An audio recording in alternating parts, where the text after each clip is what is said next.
Hello everyone, welcome back to the platform of dedicated learners. तो आज मेरे video का टॉपिक है डिसेंट्रलाइज्ड काउंसलिंग या फिर डीसी। डिसेंट्रलाइज्ड काउंसलिंग या डीसी क्या होता है थोड़ा सा समझ लेते हैं। तो डीसी के पीछे का फंडा क्या है, देखो आपके पास मेन राउंड ऑफ काउंसलिंग में फर्स्ट राउंड, सेकेंड राउंड होता है, उसके बाद आपका मॉप अप राउंड होता है। तो इतने सारे राउंड के बाद भी आपका डिसेंट्रलाइज करवाने का क्या जरूरत पड़ता है। तो देखो, decentralised counselling only government colleges में कंडक्ट किया जाता है और ये एक मतलब क्या होता है कि ये WBJE बोर्ड से कंडक्ट नहीं किया जाता, ये कॉलेजेस अपने आप कंडक्ट कराते हैं। तो मेन राउंड ऑफ काउंसलिंग जो WBJE बोर्ड से कंडक्ट किया जाता है वो फर्स्ट राउंड, सेकेंड राउंड और मॉप अप राउंड ही होता है। उसके बाद आपका मेन काउंसलिंग खत्म हो जाता है। उसके करीबन एक महीने बाद या फिर 3 वीक्स बाद कॉलेजेस क्या देखते हैं कि अगर उनके पास कोई सीट्स खाली रह जाता है। अब सीट्स खाली क्यों रहते हैं? कई बच्चे जो होते हैं वो अलग कुछ एग्जाम्स में चले जाते हैं या फिर किसी अलग डोमेन को चूज कर लेते हैं, तो वो सीट वो छोड़ देते हैं। तो जैसे ही वो सीट वैकेंट होता है तो कॉलेजेस को वो सीट फिलअप करने की एक जरूरत पड़ जाती है। तो तब कॉलेजेस क्या करती है, अपना डिसेंट्रलाइज्ड काउंसलिंग करवाती है। हर साल ही ये होता है। तो बहुत लोग कंफ्यूजन में रहता है कि डिसेंट्रलाइज काउंसलिंग होगा या नहीं होगा, जादवपुर में डिसेंट्रलाइज होगा या नहीं होगा। तो देखो, डिसेंट्रलाइज काउंसलिंग हर बार ही होता है, हर कॉलेजेस में ही होता है। Only and only government colleges में आपका डिसेंट्रलाइज काउंसलिंग देखने को मिलता है।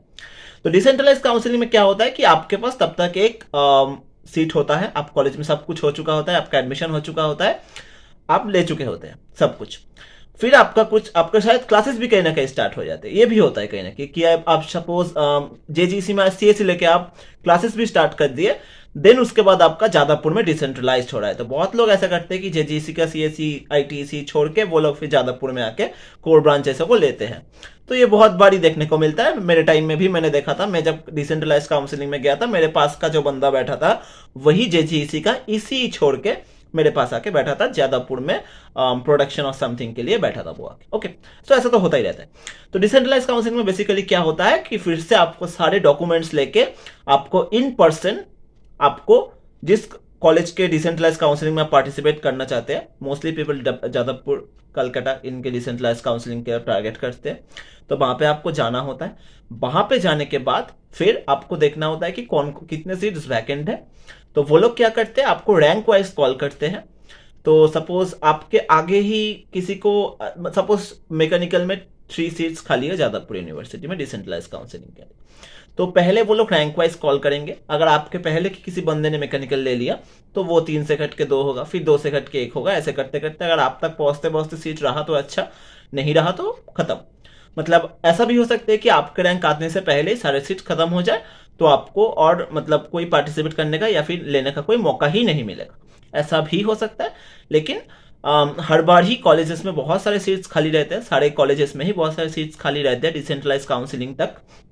I will make a separate video on Jadavpur university का डिसेंट्रलाइज काउंसलिंग, जहां पे मैं cut offs and all share करूंगा और मेरा डिसेंट्रलाइज काउंसलिंग का जो एक्सपीरियंस था वो भी मैं कोशिश करूंगा कि शेयर करूं, ताकि आपको थोड़ा सा हेल्प मिल रहा हो। तो यही होता है कि मेनली डिसेंट्रलाइज काउंसलिंग, जहां पे आपको इन पर्सन कॉलेज में जाके आपको अगर कोई सीट चाहिए उस कॉलेज में तो आपको करना होता है। जैसे कि जादवपुर यूनिवर्सिटी में वो लोग 10,000 रैंक तक जनरल को अलाउ करते हैं डिसेंट्रलाइज काउंसलिंग के लिए। हालांकि उतने दूर तक कभी भी नहीं जाता है। जनरल में आपका करीबन 4,500 या 5,000 के अंदर आपका सारे सीट्स खत्म हो जाते हैं। तो यही होता है डिसेंट्रलाइज काउंसलिंग। डिसेंट्रलाइज काउंसलिंग बहुत देर का चीज है, तब तक आपका मेन काउंसलिंग हो चुका होगा। आप एक कॉलेज में, एक ब्रांच में आप एडमिशन ले चुके होंगे, शायद आपके क्लासेस भी स्टार्ट हो जाए। ओके, तो यही थोड़ा सा डिसेंट्रलाइज काउंसलिंग के बारे में मुझे आप लोगों के साथ शेयर करना था। आई होप कि आपको थोड़ा सा हेल्प मिला होगा। ओके, सो ऐसे ही वीडियो के लिए चैनल के साथ जुड़े रहिए, सब्सक्राइब कीजिए। Thanks for watching the video.